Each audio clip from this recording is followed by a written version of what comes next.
آج سے پہلے ہم لوگوں نے جی السلام علیکم ورحمۃ اللہ وبرکاتہ. تمام احباب نے یہ ویڈیو دیکھی اور جیسا کہ مرزئی چوکرا صاحب اس میں فرما رہے ہیں کہ کنیت الطالبین حضرت غوث اعظم رضی اللہ تعالیٰ عنہ کی ایک کتاب ہے جس کے بارے میں یہ بول رہے ہیں کہ تم لوگ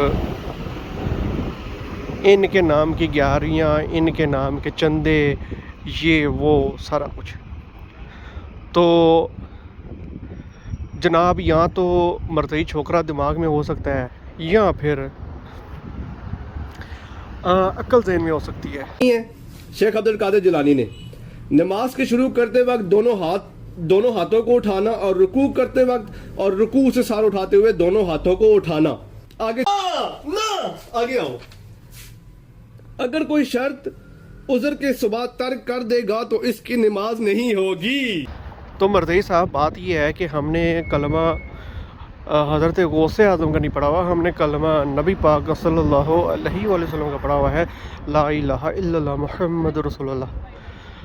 اب بات رہی کہ رفع الذہن، اگر غوث اعظم رضی اللہ تعالیٰ کا یہ حکم مان لیا جائے تو مولا علی رضی اللہ تعالیٰ عنہ کی نماز کدھر جائے گی؟ ان کی نماز سے تو رفع الذہن ثابت ہی نہیں ہے. سب سے پہلی بڑی بات یہ ہے. اب غوث اعظم افضل نہیں ہے حضرت علی، یہ آپ خود دیکھ لیجئے گا. اور دوسری بات کہ ان صحابہ کرام کا کیا بنے گا جو رفع الذہن کے بغیر نماز پڑھتے تھے.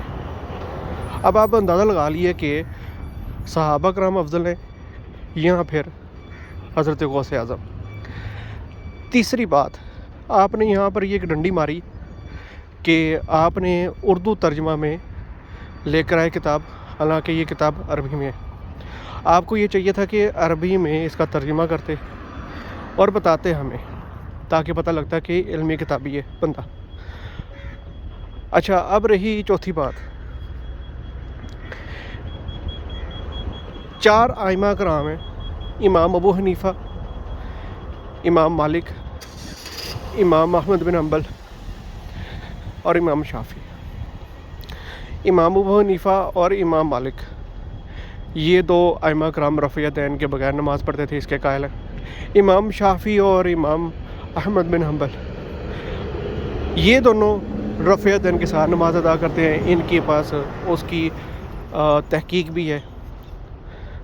اب ہم یہ کہتے ہیں کہ جو رفع الذہن کے ساتھ نماز پڑھتا ہے وہ اس کی بھی قبول ہے، جو نہیں پڑھتا اور جو رفع الذہن کے بغیر پڑھتا ہے اس کی بھی قبول ہے. دونوں حالاتوں میں دونوں کی قبول ہے. ہم امام ابو حنیفہ کے مقلد ہیں، ہم ان کی تحقیق پر چلتے ہیں. ہم امام علی مولا علی رضی اللہ عنہ کے کہنے پر چلیں گے. آپ مرزا انجینئر کے کہنے پر چلیں، ہمیں کوئی اس سے فرق نہیں پڑتا. بہرحال یہ جو دجل بیانی ہے نا، یہ اپنی پاکٹ میں رکھا کریں، ٹھیک ہے؟ اور کوئی علمی بات کیا کریں، نہ کہ فلمی کتابی.